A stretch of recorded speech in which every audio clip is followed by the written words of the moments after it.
Rival Sports Pod, covering the New York sports scene and behind the scenes, including the Buffalo Bills, New York Jets, New York Mets, and everything else in New York sports worth your precious time. And now here's Joe Pastor and Glenn Ferretti. Welcome to another edition of Rival Sports Pod. Glenn, so a lot to talk about today. And things just keep piling on, but it's just another Bills game. And I said this before of just the ways the Bills find to lose. Like, they were getting beat the entire game. I wouldn't say dominated because, like, the Bills should have been down 2 or 3 scores, but they weren't. So they were getting outplayed the entire game. And then they did what, I guess champions, maybe that's a strong word to use, champions do, is you try to find a way to snatch victory from the jaws of defeat, and they take the lead. And then it seems like things are going well. They send an all-out blitz, and they sack Russell Wilson. And then, again, you start to see some of these coaching decisions that we talk about. They send 2 back-to-back all-out blitzes against a coach like Sean Payton and a grizzled veteran like Russell Wilson, who might not have had a big day statistically, but again, did what he needed to do, throwing that touchdown that got, was incomplete, overturned into a touchdown, then did what he needed to do. He knew he was going to have man coverage downfield, threw the ball to Judy, which an underthrown deep ball is always a good many times is a good thing, because you can get the pass interference call where, if Johnson maybe looks back a little sooner, maybe they don't call pass interference on that. But I'm not complaining about the call. I understood why it was called, and you think the game is over, but it's not. They missed the field goal. But another mind-boggling thing is, like, all the yardage they lost on those kneel downs. I thought was a little excessive, but like, you think the game's over and they miss the field goal, and then you look and you just see all this yellow flying in the end zone, and the Broncos kick the other field goal to win. And it's like, why even bother taking the lead in the first place if you're just going to blow it in that fashion with 12 men on the field? Like, that's something undisciplined teams do, is 12 men on the field. Yeah, seems like an easy thing to count to 11. And it seems like also, like, if you're on the special teams field goal block, usually you're on that team. Like, I'd love to know who the guy was that thought he was all of a sudden on the field goal block team, and he just rolled out there. So that's a good question. What I've heard was it could have been Leonard Floyd. He was not out on the first block, but he was there on the second. Although sometimes what they did on the first field goal, because another stupid thing Denver did was how they were, like, kicking these rushed field goals twice. Once at the end of the first half, once at the end of the game, rushing out and putting all this pressure on your team. But it could have been Leonard Floyd. But another thing that happened that it could have been, and maybe, I'll get canceled for saying this, but Damar Hamlin came in for Cam Lewis because he got hurt. And then Cam Lewis was back on the field. So what if Damar Hamlin was supposed to go off the field and it was the penalty was on him? Like, with the media at this point... I heard it was on him. That's what I saw over Twitter, was he was the 12th man that shouldn't have been on the field. But I love it how you start this off referencing Bills as what champions do. It's like, I guess you haven't hit your tipping point yet if you're still referring to a team that, one, has never been a champion, as champions in situations where they go down and win it. Because really, I think that's kind of the thing, is that I think we're all still considering, like, this the Bills team that lost to the Chiefs in the AFC Championship with 13 seconds left, as this team. And it's pretty clear that, like, this is not the same level of coaching. It's not the same level of play. It's not the same level of anything to be considered in that same thing. Like, right now, they're not a good team at all. Well, they're 5-5, so for sure they're not. But again, that is what champions do. If you are losing a game like that, you find a way to win the game. But Yeah, I think I banned you clearly from this is not calling the a. Bills champions at any I didn't call the point. Bills champion. I said Well, that's. you said I that's said what it, I used champions do. champion as an Okay. adjective. I didn't use champions as a noun. Yeah, I don't think you should be If I allowed to used it use as a it when noun, referencing the so not Bills even at as an any. adjective, No, not until they win something. They not like can't in be. any tense No, of they cannot of be the called form. champions at any point in any scenario until they actually feel what it feels like to be a champion. And well, I mean, they did win the AFL championship, but I kind of see what you're saying because I stumbled upon what was it? I got to see what the title was here about the Jets. I wanted to say this, so I kind of got a better understanding of maybe of how you feel because this was called this episode of this Jets podcast feels like the season is falling apart after 16-12 loss to Las Vegas.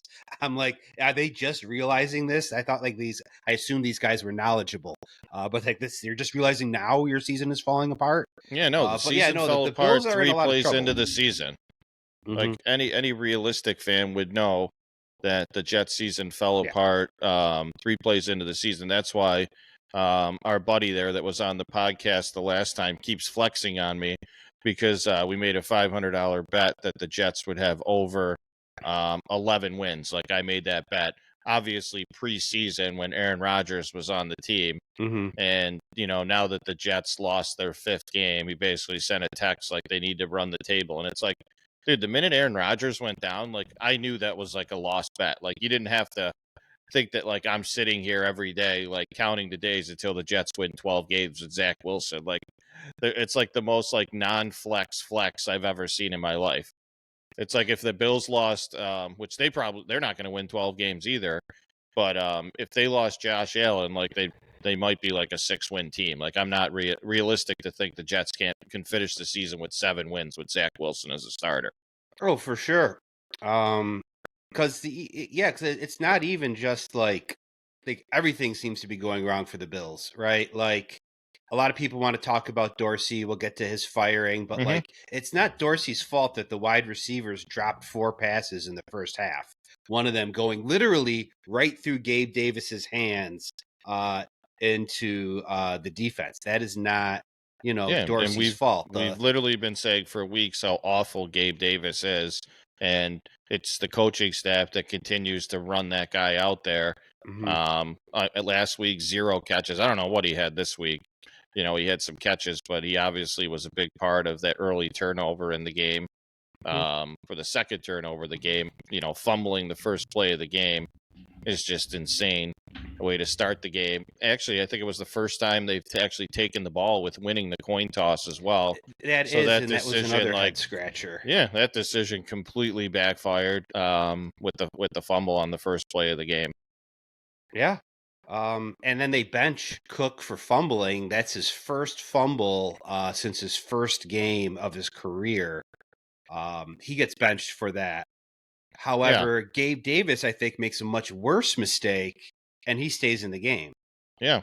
I mean, maybe they don't trust any of the other guys to step up and be the number 2 receiver, but he certainly deserves, with all his drops and just bonehead plays, to be on the bench as well for a little while.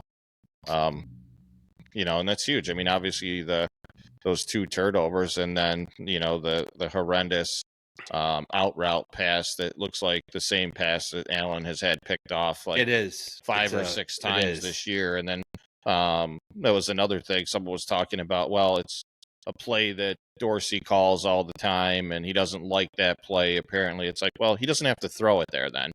Like it's on both of them, right? Yeah. Like Josh should know better than to throw the ball. But if you're a coach and you've coached kids, right? What's your job? To put your team in a position to win. And sometimes that includes protecting your players for themselves. Yeah. So I think that's on both of them. I think it's Dorsey's fault for continuing to call that play. It's the 3rd, at least, interception on that same play of the season. But it's also on Josh's fault for forcing the ball in there, and a poorly thrown ball, at that. Well, from what I remember, that was under a minute left, I believe, in the half. And, that big play, Josh Allen mentality where, I'm going to take this team all the way down the field, throwing deep out routes where they're completely ready for it, is decision making as well. And it can, it comes back to bite him. It's like, a lot of times it's like you have to know the situation. Maybe you get in field goal range, basically the way that game's been going. Not a lot of points have been scored on the board. And rather than you guys putting up at least 3 points, Denver was able to put up 3 in a situation where typically they wouldn't even have the ball to be able to score. So he's got to be smarter, dude. This guy needs more criticism. Like, I mean, I know they fired Dorsey, so that's like what's going to, skew everything is like Josh is going to be Superman again, and he's going to stop throwing all these interceptions and, not fumble the ball because they got rid of the offensive coordinator. But he had a horrendous game last night. Like, he had a horrendous game. I don't know if I call it horrendous. It certainly wasn't a good game. Dude, they scored. Denver gave up 70 points to the Dolphins. But that was a different Denver team. They've given up 15 points, I think, or less. All Bills fans are the same, dude. All Bills. Well, no, it's the truth. So it is the truth. But the interceptions aren't going to go away. He's going to throw interceptions. Josh Allen is Brett Favre without Mike Holmgren. That's what Brett Favre is. Imagine if Brett Favre didn't have a coach like Holmgren. That's what Josh Allen is. So he's going to continue to throw the interceptions. He does need to make better decisions. I agree with you. But like, how much of a part of that is that the play calling is so poorly, people aren't executing, that he's like, I got no choice. I have to try to make something happen. Otherwise, we're going to lose. And then you end up playing loser football. Like, look what Denver did. I think it was after that interception where they ran the ball 3 times and then kicked a field goal. What a loser mentality. I don't know if it was that turnover or the other one. They ran the ball 3 times and kicked a field goal. That is loser. They won the mentality. Game. But they also throw the ball, but you could have lost the game. That's what losers do. That's not trying to win the game. Trying to win the game is saying, I intercepted that. I'm going to at least mix one pass in there and try to move it downfield and put a touchdown over you. You don't beat good teams by kicking field goals. That's playing loser football. That's not. I just can't believe you think the game Allen played 15 of 26 for 57% completion, 6-yard average per pass, 59 quarterback rating, 2 picks and a fumble was not a horrendous game.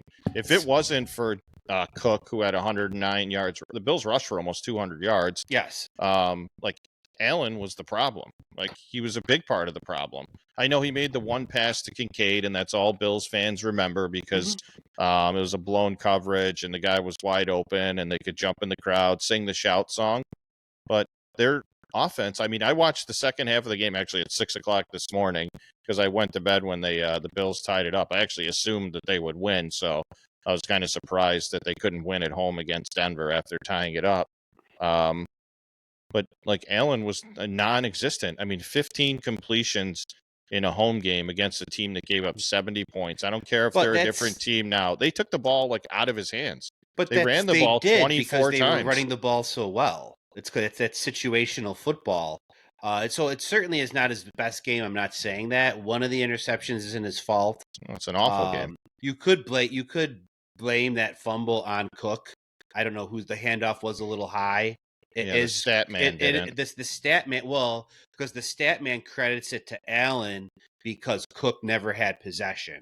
Cook can't fumble the ball he didn't have possession of, but you could say again, just like the interception from Davis, that's Cook's fault for not securing that football. But if you look at it as it may, it was a poor handoff. Yeah, I was going to say he never even gets it into his stomach. It's on like the side of his body. It wasn't his chest, but it was up high at the pad. Rewatch it. It wasn't a good handoff, level. Regardless. I didn't say it was a good handoff. Yeah, no, I know. I'm saying if I'm the running back, I'm probably thinking Josh was keeping that one based on where he was putting it, and probably, I don't know what the read was, but I don't know. I just think that, like, there's a lot of fool's gold.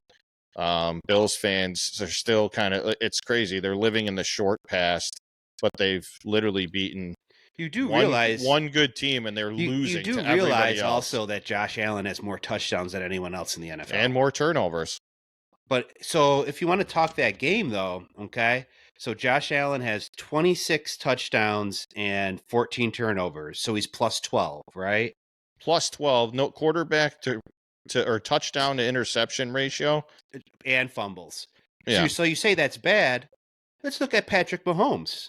17 touchdowns, 8 interceptions, 2 fumbles. Mahomes is only +7. Allen is +12. Yeah, what's their record? Well, they have a good coach. And their Well, defense isn't bagged up. or, But I'm you saying know, we're talking quarterbacks here. We're not talking records. no, So if you but I want to think talk, quarterback play, and I don't think this is Allen's best season at all. I think this is probably his worst season since his rookie year. But that being of it said, I also think this is an opportunity for people to play this narrative of overemphasizing the turnovers and not paying attention to how many points he got you. I don't care if he throws two interceptions or 2 turnovers if he's putting up 30 points. The difference is this year they're we're not not. putting the 30 Yeah, points on the right. board. We're scoring, and he leads the NFL in touchdowns. Well, and the turnovers seem to be at the worst times too. I mean, Correct. before the half, terrible time giving points to the other Mhm. team, and when points were at a premium last Yeah. night, and then a fourth quarter fumble as well. So it's Yeah. The you know, Davis one, again, yeah. not his fault, but that kills. The yeah, Bills have no, had that happen I would all give you over the that. board. Yeah, Davis Like should have caught the ball. They also just have these other situations. I don't remember what game it was, but they're driving, and then they get like a holding and a false start back to back. And it Yeah. ruins the Well, drive. that's the story of the Jets' career or season. Yeah. So it's Yeah. like it's been that the story of that thing. So yes, Allen has made some mistakes this year, but the rest of the team has as well. And like you said, without Allen, the Bills are a bottom dweller. Yeah, that would be really scary. Yeah. So like he still is, and even a bad year for Allen is better than most quarterbacks' years. Yeah, I'm not. Yeah, he is a good quarterback. Certainly a regression year. The last couple years it seems like we could be sitting here a few years from now and saying that Kansas City game was the pinnacle of the Buffalo Bills if things don't change quickly. Mhm. Like If they don't like, get the right guys in there, if they don't, I mean, if they don't make the playoffs this year they're not with a so-called elite quarterback, it's one of the worst seasons the Bills have ever had. But that's like overplaying it because, like, how many times did Dan Marino miss the playoffs? How many times did Brett Favre miss the playoffs? How many times did John Elway miss the playoffs? Like, that's kind of a silly argument. I'd be interested to see that actually when they were as big of favorites as the Bills were. Because I don't know if, I think Favre, they made it a ton. They did. Almost every season. But I would say, if you look at seasons where they were, I guess, projected to have 10.5, 11.5 wins and they missed the playoffs. So I don't think there's probably a lot of those. I actually did look this up because we had this conversation before, and it seems most of those quarterbacks have had like 3 or 4 seasons in their career with less than 10 wins. I think Brady only had 2, Right. Yeah, but most of the other guys only had 3 or 4. Yeah. Well, so it happens. This is like the first time it's happened to him. Well, when he's not a rookie. Yeah, I would say it's not a good trend the last few years at all. But this year, but I'm just saying, when you look at this year, it's like this has the chance of like what the schedule is remaining for the Bills to be catastrophic. Like their schedule. I want it to be catastrophic. I'm saying the schedule coming into this was the easiest part of the schedule. It's weird. I almost say I want them to lose as many games as possible so McDermott goes. Because I think we said this in a text. The scary thing is I could see them keeping McDermott around with the excuse it's because it's the defense. It was Dorsey's fault. But a lot of this, I think, is McDermott's fault. I think a big part of what we see different about Allen this year is he's not running. Why isn't he running? Well, McDermott was talking about him not running. Yep. So what was pounded into his head? Don't run, don't run, don't run, don't run, don't run. Yep. Yeah. How's that working out? Well, I think your point, I don't know if you're trying to make this point, is the Bills knew they had an upper echelon quarterback, and what they did was they let the offensive coordinator walk out of the building. That was the best thing that ever happened to Josh Allen. They replaced him with a guy that has never called plays, and they have a defensive-minded head coach. Like, if they get rid of McDermott, there is not a chance in hell it's not an offensive-minded head coach coming in with the right people to coach Allen. It That's should be. exact. I mean, I'm not saying that's exactly But what the problem the is with Zach Wilson as well, but his career is the strength of the Jets for his entire career has been Robert Saleh, defensive-minded coach, Jeff Ulbrich, master on defense, and they had Mike LaFleur, never called plays before, Mhm. and now we have Nathaniel Hackett, who has only succeeded when he's had Aaron Rodgers on his team. So teams continue to draft, rookie quarterbacks or have quarterbacks that are successful, and then they disregard the coaching for that player, and then you see what happens. Like, they think it's just going to happen naturally, where they're just always going to be good, and those guys are way more few and far between, where they don't Yeah. need a coach. That's like the Aaron Rodgers, the Tom Brady's of the world. But Allen's relationship with Is Daboll allowed him to thrive, and you could. does Tom Brady become the player he is without Belichick and the cheating? Brady, Does yeah, I think Brady, I mean, I hate to say it, but I just think Brady, Rodgers, they're just elite regardless because they know the game. So they could be coaches on the field. Like Josh Allen is not a coach on the field. But He had Daboll, who was knew him inside and out and how to make him play and to make him the most success. But but both of those guys, and I'm not saying you're wrong that they could be coaches on the field. I agree with that. Both of those guys had the benefit of playing under good coaches. Yeah, I would disagree with that because I think Josh McDaniels has been proven to be a horrendous coach. Bill Belichick's a horrendous coach when he doesn't have Tom Brady. Mike McCarthy is not a good coach under Aaron Rodgers. And Nathaniel Hackett is not a good coach. I think those specific examples are two guys that are above the coaching where they are so good they can do it themselves. So you think the only reason Belichick won is because of Brady and the cheating? Yeah. When has he won? No, I know you say the cheating. I don't know if you're 100% serious, but Brady's an elite player regardless of the cheating. Belichick has been a loser every other team he's had besides Tom Brady. And the only season they even made the playoffs was the one year when or they didn't even make the playoffs. They actually won 11 games with Matt Castle and didn't make it. But if anyone would argue that Brady was good because of Belichick, watching what we're seeing now and watching him as a Browns coach prior, and I know he was a Giants defensive coordinator, but they also had Bill Parcells as the main guy there. And Lawrence Taylor. Belichick's not a great coach when he doesn't have Tom Brady. I'm not going to argue with that. That's I'd like that to be true. I don't know if it is, but the Cowboys have been perennial joke artists the last few years with Mike McCarthy. Much like, you know how you really want it to be true that Josh Allen is an elite? I really want it to be true that Belichick is not an elite coach. Yeah, I don't think I agree. I think the players that he's had has made him elite. I think Brady is definitely the most or one of the most elite players, and he supersedes the coaching. Okay. I mean, it's hard to argue the coaching made him better. He had no players, no receivers, except for when he had Randy Moss for a couple years. But otherwise, it's making Wes Welker and Julian Edelman and Gronk. The tight end was his best player. Wow. They made him better. They made him better. So, yeah, I don't know. It's an interesting argument. And I know we were sitting here with Jeff Darlington earlier the year, and we were having the conversation that there's no doubt that Josh Allen was elite. And the narrative is certainly changing as the season goes on. He's still a really good quarterback. I'm not debating that, but he's showing signs of regression in my mind. Elite, I don't know who is, because then that means Mahomes isn't elite anymore. Well, I'm talking he has winning games. He has 9 more Super Bowls already. He hasn't, but right now. So then Mahomes was elite before when he won the Super Bowls. But right now, Josh Allen has 9 more touchdowns, and his differential, Josh Allen's touchdown to turnover differential is +12, and Mahomes is only +7. Yeah, you can't. I mean, you can't discount wins. I know you want to, but you can't.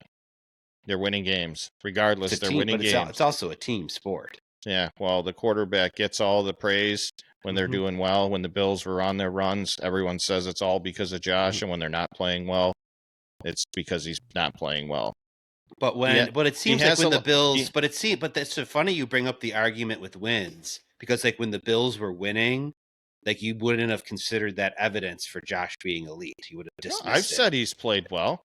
I mean, the last few games they played, they've had 9 against the Giants, or 14 against the Giants, 25, 24 against the Bucks, 18 and 22, where they scored one touchdown or one passing touchdown last night.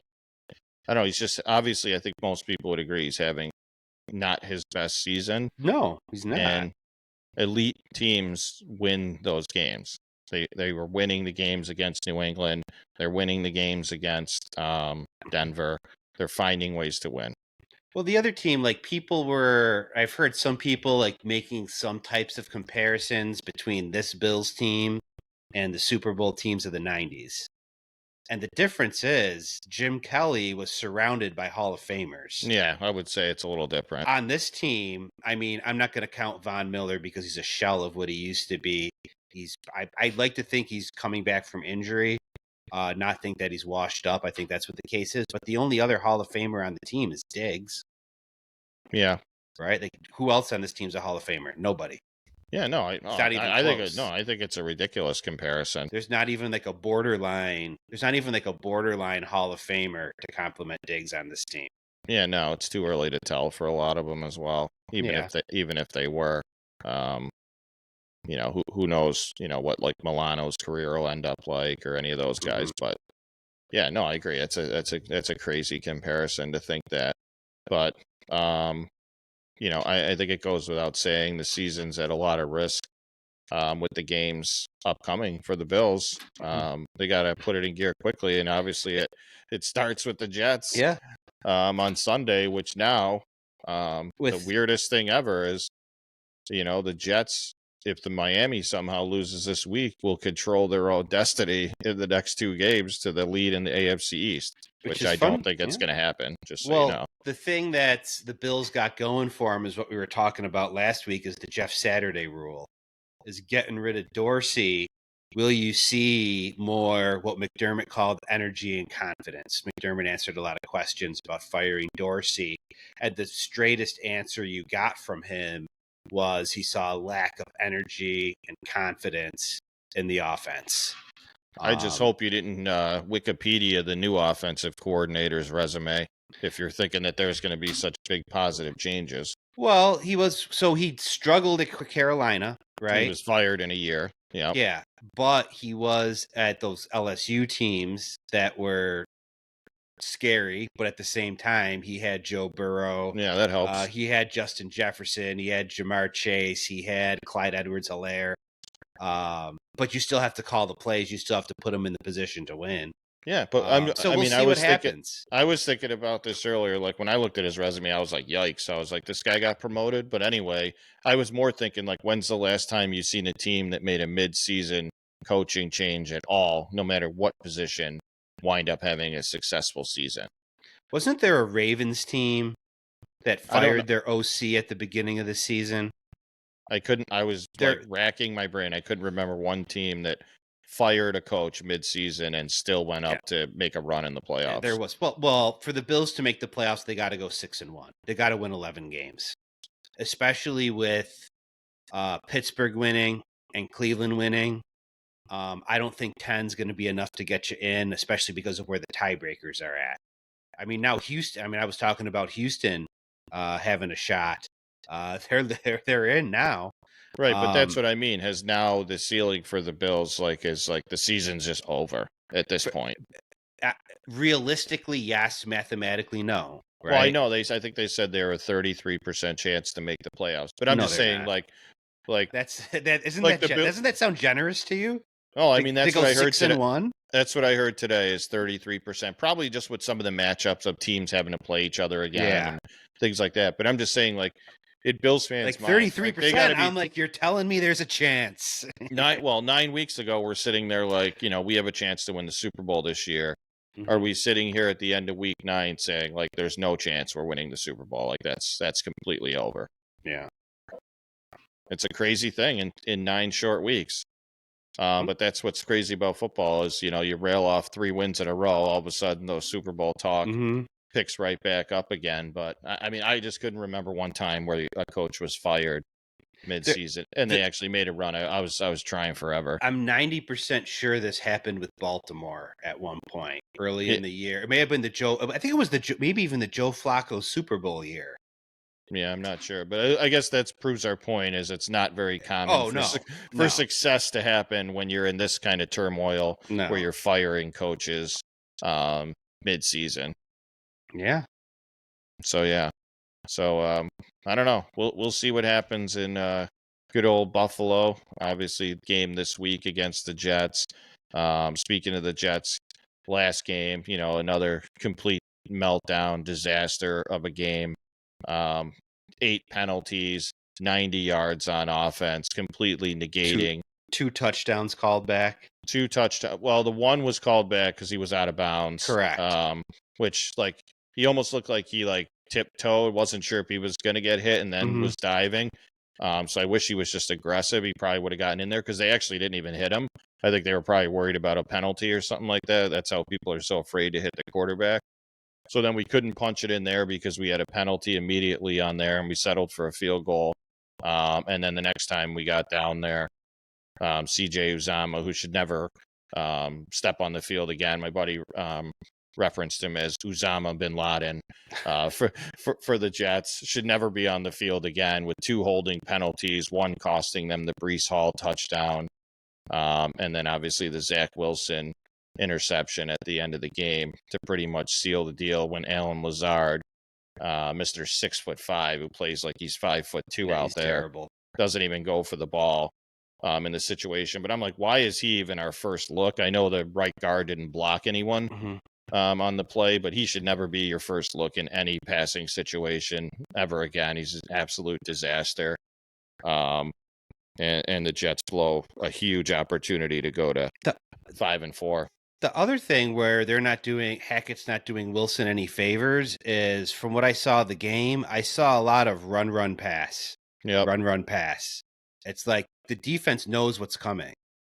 Yeah. You're not putting your quarterback in a position to succeed when you run, pass. Yeah, and the only time they decide to go hurry up or get him out of the pocket is when it's the end of the half or we're in a 2-minute situation at the end of the game to try to win the game, and that's clearly when he's played his best. He doesn't play well under center. Our running backs have really struggled to do anything and get going. Actually, Dalvin Cook, this is what I mean. Like, the analytics people and all the other nonsense should go on the wayside when you're looking at, and I love Breece Hall, but he wasn't really making anything happen last night, and they fed him 11 or 12 balls. Dalvin Cook had 3 carries, 1 for 7, 1 for 9, and 1 for 11 yards, and then didn't see the ball one more time after the second quarter with 6 minutes left or something like that. And it's like, sometimes you got to just use the eye test of hey, maybe this guy's fresh tonight. Yeah. He's running well. Breece Hall's coming off an ACL. He's run the ball a lot this season already. Maybe his legs aren't as fresh. Let's go with a guy that has 40 carries and give him a few more touches tonight. But our coaching staff just doesn't recognize these things, and they have no clue how to put people in successful positions. And it just continues to bite them. I mean, we cannot score touchdowns. We're kicking field goals all day long. And can't do anything. You can't ask any more out of the defense that they've already asked. And that's the thing, when you have a lot of problems within your offense or team in general, it's whose fault it is. Because the fall guy for the Bills ended up being Ken Dorsey. It wasn't his fault they lost the game. I thought they were going to fire the offensive coordinator. Excuse me, the special teams coordinator. I thought was going to get fired. So are you telling me if there was no 12 men on the field and they win that game, that Dorsey gets fired? No, of course he doesn't. Yeah, right? Of course not. Yep. So in a way, he's the scapegoat. Yeah. I hate to say I'm glad he's fired, but I'm glad he's fired. I mean, obviously the guy's got to move his family around, but he's very rich. I'm sure he'll end up doing just fine. But yeah, he needed to go. What happens with Hackett? Nothing. Do the Jets fire him, or is it because he's Rodgers' boy? You need him there. Otherwise, Rodgers might be forget this, I retire. Well, there's no way they're firing Hackett because of Aaron Rodgers. He's got the same 2-year contract that Aaron Rodgers has. completely guaranteed and will not get fired. Like, there's absolutely no way. They interviewed him on McAfee today, and they questioned him about Hackett, and his answer was, he's like, well, I won 2 league MVPs under this offense, and we're struggling to score a touchdown. So he doesn't realize, I think, the difference between him and Zach Wilson as much as others. But as much as, I would love to trash Zach Wilson completely, I don't want to watch Tim Boyle play football.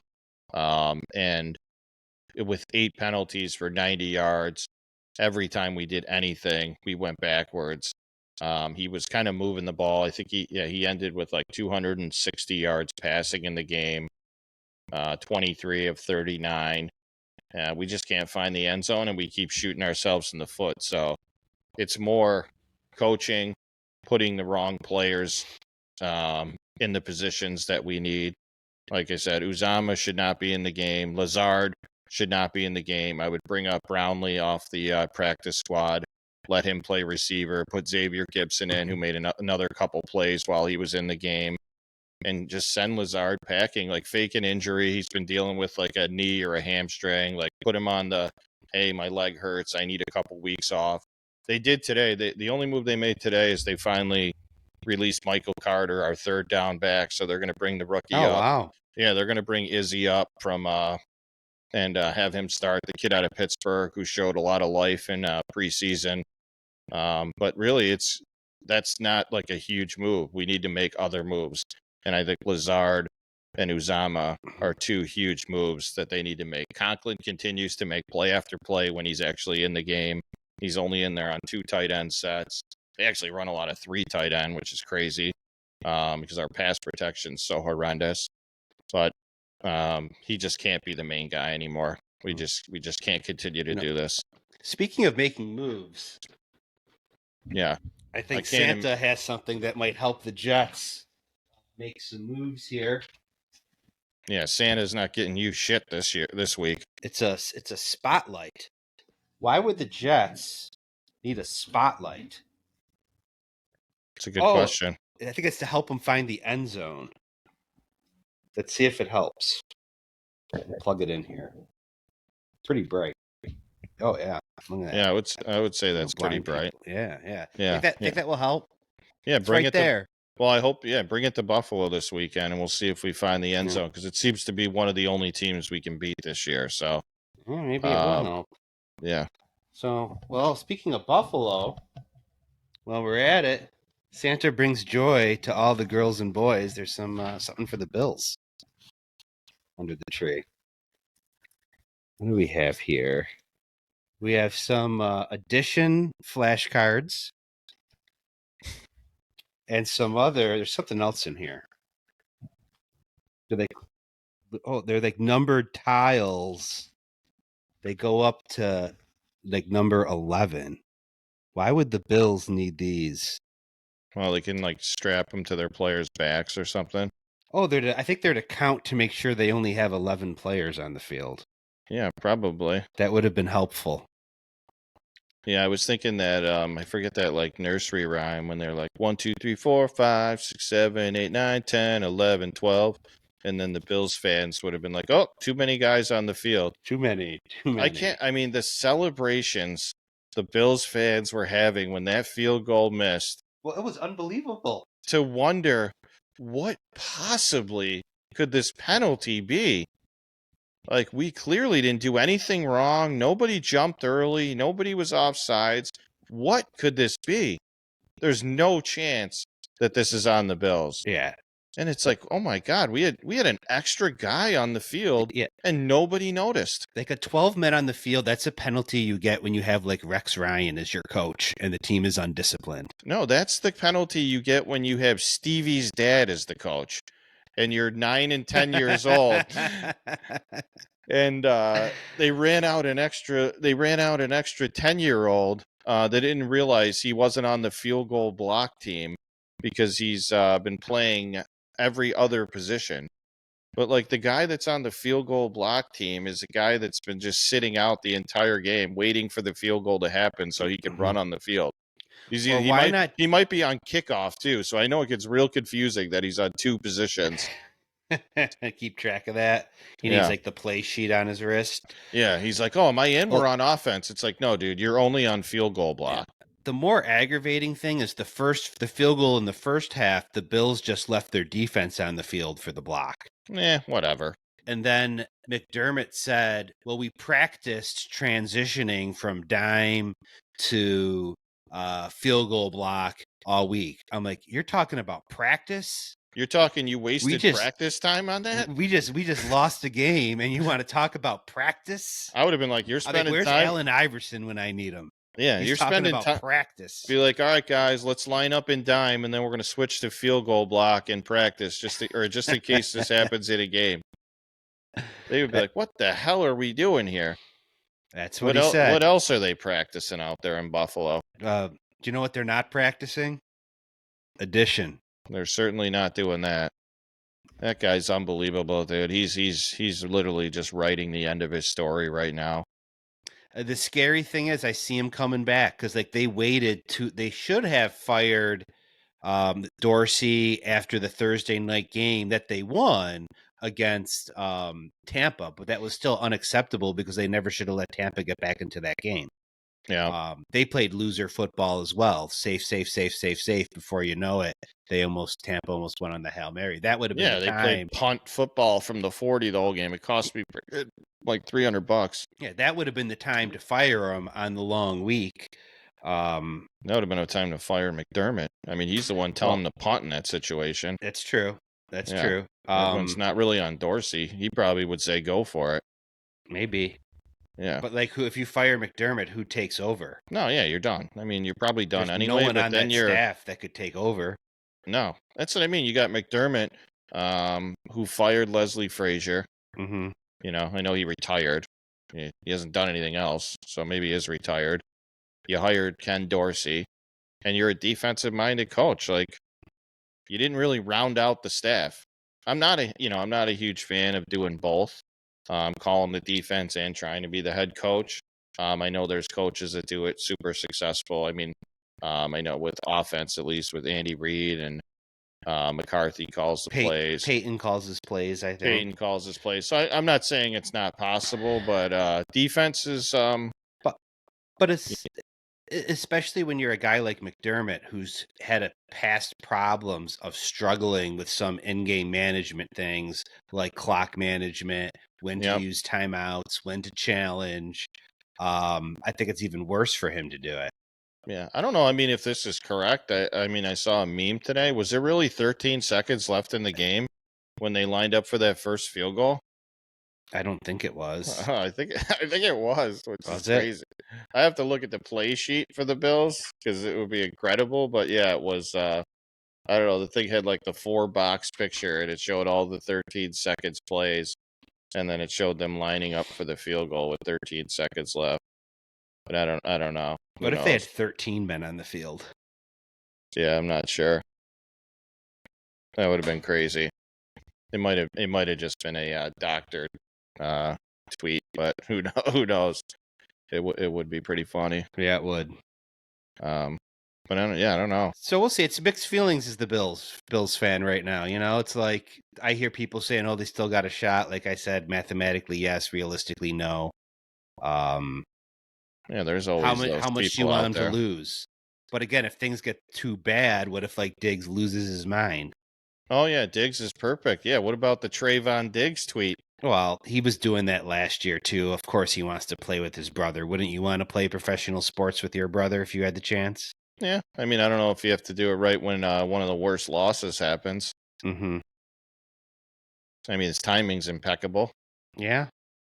You saw. I don't know if like the rest of the team really feels like they got a strong teammate there when you're seeing that shit get fired off all day long. Yeah, it's an interesting dynamic, but he's been really one of the only reliable ones. I mean, they obviously underutilized him last night. Yeah. He wasn't really part of the offense. Yeah, is it more of a Surtain taking him out thing? Is it a Surtain taking him out and we can't adjust thing? Yeah, you know? He seems to do pretty well regardless of who's guarding him. Correct. So I mean, I think he only had 5 passes thrown his way. He still caught 3 of them.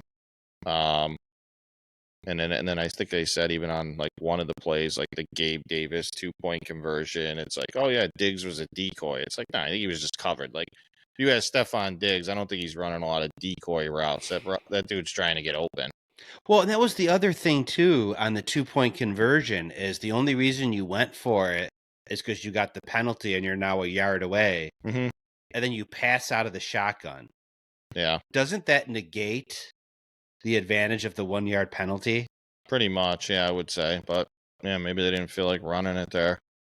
But like, then why would not just go for 2 in the first place? What's the difference Yeah, out you of should passing be. out a shotgun from the 2-yard line or the 1-yard line? I wonder, would they have went for 2 anyway, being 9-7 instead of 9-8? That was kind of a weird score.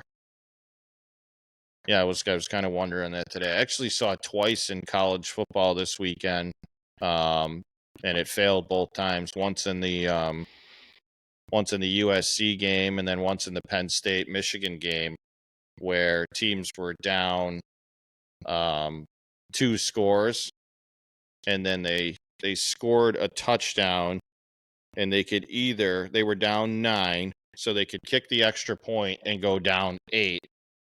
And then try for the onside kick or kick it deep. They actually both still had time to kick it deep, use their timeouts and get the ball back. Or do you go for 2 down 9 to cut it to 7 at that point and then run the play? What would you do? You're down 9. You got 2.5, 3 minutes left. You still have 3 of your timeouts.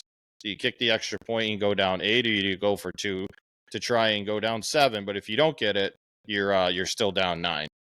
I don't want to be down 9 because then you don't have a chance. I So don't you think kick the extra point? I guess I would because, right? Yeah. You don't want to not have a chance, do you? Yeah. So the Does analytics, it even matter though? Because you got to get it at one point or at the same time. Does it matter? Right. So like, is the 2-point conversion any easier at the end of the game than the beginning? So yes, on one side you have no chance, but like, does it really matter anyway? Does it yes. just feel good that you have a chance? Yeah. So the analytics dorks will tell you that you go for 2 and try to cut it to 7 at that point. But I think the people that watch football and play football would take it to 8. Your team still feels like you're in the game. You have a Mhm. chance to win the game. They're going to play super hard on defense to try to get the ball back. And then you score a touchdown. Yeah, you have to go for 2, but I just feel like you're so much more like amped up and ready to go Mm. for that chance to try to tie the game and either send it to overtime or not. Yeah, you might not get it at the end, but both teams went for it. Both teams didn't get it, and game was over at 2.5 minutes, and the teams basically give up and didn't even matter because So they it were down happened 2 twice. scored. Happened twice, and both teams went for it both times. Both failed. I wonder if that's going to shift the analytics numbers to say something different in the future. Like, I I just wonder think, why analytics thinks it makes a difference. Like, yeah, I is it think that they're saying, you just like you said, what you know. It gives you more information earlier. Mhm. But I also just think teams are, they're more tired. You're pumped up. You Mhm. scored 2 touchdowns in a row. Like you're feeling good. You made a nice comeback. You kind of ride the momentum. Like analytics does not take into consideration momentum at all. Analytics just looks at the number, removes all emotions, from any Yes. situation. But football, as we know, is a huge game of emotions. And Well, and that's the thing is like so many times it doesn't matter if we're talking about sports, the workplace, whatever. It always has to be all or nothing. It seems like it's just so hard for people to meet in the middle, right? Like yeah, analytics 100% is probably not good in any sport, but just ignoring it is probably not good either. yeah, And there's so many things that are like a case for that. I'm not going to bore anyone with talking about work, but it's happened with work things all the time and yeah, even around the household and stuff like that. um I think there's room for both. yeah. It's one of the it's one of the huge like barstool thing. It's actually pretty funny that they when they get a coach in to interview. Do you remember the scenario with Matt LaFleur and Aaron Rodgers, where he wound up kicking the field goal on 4th and 8 from the 8-yard line. And then it was on Jeopardy. Yeah. So he asks every coach, he goes, "Hey, we got a hypothetical coaching situation." They bring up to all the coaches, so they have no idea. And he goes, "All right, it's 4th and 8." He's like, "You're on the 8-yard line. You got 2 minutes left." He's like, "You're down 8 right now." He's like, "What do you do in that situation? Do you kick the field goal?" He's like, "Do you go for the touchdown?" And then they always go, "Well, it all depends. Like, who's the quarterback?" And they go, "Well, you have one of the best quarterbacks, like, in the history of football." Like, he's like, first ballot Hall of Famer, unbelievable quarterback. And they're always like, "Okay." And then eventually they're like, "Yeah, this situation, like, starting to sound familiar." Uh, so the only guy that like answered it legitimately like was D'Amico Ryans from the Texans. He's like even before like immediately he was like, "Yeah, you go for that in that situation." He didn't ask who the quarterback was or anything. He And didn't he's care like, who the quarterback was. so then after they say their answer, they're like, "Just so you know, Matt LaFleur kicked a field goal in that situation with Aaron Rodgers." That's hilarious. Oh, it's hilarious. You got to go back and watch them. They're just hilarious. Did you see how they got Rodgers on Jeopardy? He was hosting Jeopardy, and the guy didn't know the final answer. And so instead of writing down whatever the answer to the question was, he was, why did you guys kick the field goal? Oh, yeah. And then he was like, "Yeah, I don't have an answer for that." That's funny. Yeah, that is funny. Yeah, that's an interesting thing. Like, what's going to happen with Aaron Rodgers? He didn't throw this past week during the game or before the game, so everyone was a little concerned. But basically, he cleared that up. That Sunday was his off day, and he had done a ton of walking around Vegas, going out to dinner with Devontae and some other people. It's funny. He actually saw a kid. He's like, "I do this a lot too. If I see someone wearing my jersey or something." He's like, I kind of walk by him and be like, "Hey, what's nice jersey?" And he's like, most of the time they don't even like realize it's me. He's like, but some guy was like, "You know who that was?" And he's like, "No." He's like, "Yeah, that was Aaron Rodgers." So he's like, I went back and talked to him. But yeah, he he's still targeting, a mid-December comeback. But he's very, very clear that like if we're out of it, he's not coming back. Like he's not. That would be unwise. Yeah, he's not risking that in that scenario. So we have to do something. We have to make a little run. We got to win a few games, and it starts with this weekend, big matchup. We need to see A-Rod on the field. As a Jets fan, we finally have like a real quarterback. Like we have to see him on the field sometimes this year. I think it's good for football all around. So for the Jets, it is all or nothing. It's all or nothing. Oh, do you know what I wanted to say for all or nothing? It's like with Josh Allen, it's the all or nothing with him running the football with the Bills. It's like he's either in the past running around like a maniac, putting his shoulder down, jumping over people, or now McDermott wants him not to run at all. Why can't you meet in the middle? Run and slide, run and get out of bounds. Maybe you try to break a tackle for a big first down if you're playing the Cowboys or whoever. I just don't get it. Just more stuff about like with the coaching and how I think again Josh is part of it, but like what's going on there? Yeah, I have no idea. Well, we'll see what happens this week. Tickets are cheap. Really? Yeah, they're under $100. Yeah, they'll probably drop down further. Maybe parking might be more expensive than the tickets before the game runs around. Yeah, maybe I'll go. I'm not sure yet. I'm not sure. We'll see what happens. I'm doing a Friendsgiving. Have you ever done a Friendsgiving? No, I don't think so. It's been a while. I got a Friendsgiving I got to go to. During the game? Yes. It's cool though, watching football, eating turkey. Yeah. Yep. My stuffing is in high demand. I apparently make a mean stuffing. I never thought it was like anything to write home about, but this guy does it every year. And after I made the stuffing the first time, it was like a big hit, and everyone's like, "Oh, you're making your stuffing again. You're making your stuffing." Okay. It's good. I always thought it was good. I just didn't think it was that big of a deal. I'm not a big stuffing guy. I realized I was outruled. We actually took a poll at work the other day, and it was like 80% stuffing people. But I'm not a stuffing guy. I'll load up on mashed potatoes and ignore the stuffing completely. I put sausage in my stuffing. Of course you do. and some seasonings. You ever had stuffing with sausage in it? I'm not. Yeah, I won't even eat it. I mean, I'm So not. if I dropped off of a container with sausage, you wouldn't try it. The stuffing Oh, with the sausage! I would, and I wouldn't eat stuffing. Yeah. So you'd like eat around the stuffing and just eat the sausage? No, I probably wouldn't touch it at all. Yeah, I would say because it's like contaminated. I would say it's a no go. Yeah. So it's a no Soggy go for bread you. sausage. No, I'm no good. Okay. Soggy bread, wet sausage bread. Yeah, no, I'm good. So you're that far against it. It's not just like it isn't your Yeah, favorite no. food. Yeah, no, I'm out on it. You won't even touch it. Yeah, no, I'm usually a turkey, gravy, mashed potatoes, keep it simple, a little pasta on the side. Who knows? What about the bean? That's an Italian thing. The pasta on the side. That's one thing I miss about like nice roll. All the old Italians in my family are like dead. There used to be like baked ziti or lasagna, at Thanksgiving. No, not anymore. No, not at all. Although we're bringing it back. Someone is. I think my nephew said he's going to make some stuffing and bring it over for Thanksgiving. Nice. Well, have fun. Yeah. The other Thanksgiving food that I kind of like is the green bean casserole with it's like a little cream sauce with the fried onions on top. Yeah, I'm like a steak and potatoes guy, so like you're not gonna be going far in this conversation with me. Yeah. You have no like other. No, I'm pretty simple. Yeah, I keep it real, keep it simple. I don't have the eclectic palate that you have. I saw one thing that I thought was interesting. Someone made like a squash soup and put it like in a pumpkin, I guess, the container.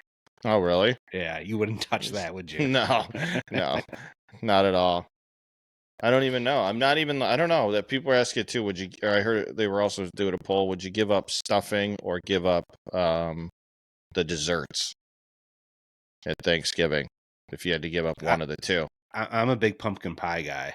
Okay, so you'd pass on the stuffing? Yeah, I think I would have to. Well, could I cheat? Like if I don't eat the desserts on Thanksgiving Day, I could just crush a pumpkin pie on Black Friday. Yeah, you could do that. Like if I wasn't allowed. So you couldn't eat it on Thanksgiving. So if it's just Thanksgiving, I probably would want the stuffing with my turkey. If it was like you can't have a pumpkin pie the entire Thanksgiving season, I'm going to go pumpkin pie. Yeah. I know it's hard. It's easy choice for me because I don't eat stuffing, so that gets passed right away. But I wouldn't give up mashed potatoes. Mashed potatoes or dessert? Yeah, I would eat the mashed potatoes. Okay. I don't care that much for the desserts. So you'll eat the turkey. I would eat them, but I don't die for them. You'll eat the turkey and the mashed potatoes, and that's it. Oh, the pasta on the side. Okay. I'm trying to think of what else shows up there. A corn casserole. You ever get a corn casserole? We don't have that. No. Yeah, no. I mean, you're pretty full at that point because you're usually snacking on a bunch of crap ahead of time too. Some asparagus. Yeah. And then do you eat asparagus? No. And it makes your pee smell bad? Yeah, no. Stay away from that. Yeah. I don't want anything impacting my urine. But no. I mean, yeah, we're usually watching football, having snacks, some I don't know, buffalo cheese breads early. Sweet potatoes? I mean, I've had like sweet potato fries. What about with the marshmallow, like the bake with the marshmallow on top? Out. No. Yeah. Pretty simple guy. Keep it 100. Right down, 90-mile-an-hour fastball right down the middle. Turkey and gravy and mashed potatoes. We had someone doesn't listen to the show, so I could say this. We had someone one year at the Friendsgiving. He made the sweet potato casserole, but like he used like colored marshmallows on the top for some reason. So I'm like, it tasted good, but it's like this does not look visually appealing right now. They look like Clark Griswold's in like Christmas Vacation when the kids got into it. Yeah, they were like Christmas colored marshmallows. That must have been what the store had when he had his house. I don't know what the case was, and it was. We got a good laugh out of it. That is funny. Well, hopefully he doesn't bring that again. No, he actually suggested he bring the stuffing, and people are like, "Oh no!" Yeah, yeah, we're good. We'll take Joe's sausage stuffing. Yeah, that's funny. Yeah, well, have a good Thanksgiving, man. It'll be fun. Yeah. Can't believe it's here already. Yeah, all right. Well, good luck this weekend. Should be an interesting show. Yeah, it will. Over under, you going to bet the under on the game? God, I can't bet the Jets over any game. So, I mean, Well, it was 35 this week, and it was well under. So, what is it this week, I wonder? Bills are 7-point favorites. I know that. Okay, that's generous. I'm taking the Jets. Although you do have, again, the Jeff Saturday rule in effect. Let's see what the over-under is before we sign off here. Well, that's what I think everyone thought this past week. Not the Jeff Saturday rule, but that looked like a get-right game for the Bills, under a touchdown against the Broncos. So it's down to 6.5, over-under is 40. Yeah, 40. It seems crazy. A Bills game, 40. And Jets. Neither of those the teams Jets could don't score. I mean, yeah, but I'm just saying, Bills games last year were all in the mid 50s. Yeah, not anymore. No OC and not good play. Well, hey, the guy's name is Brady. That kind of helps for football, doesn't it? We'll see. We're gonna find out quickly. We're gonna find out in a few short days. All right, buddy. I'll talk to you later. See ya. See ya.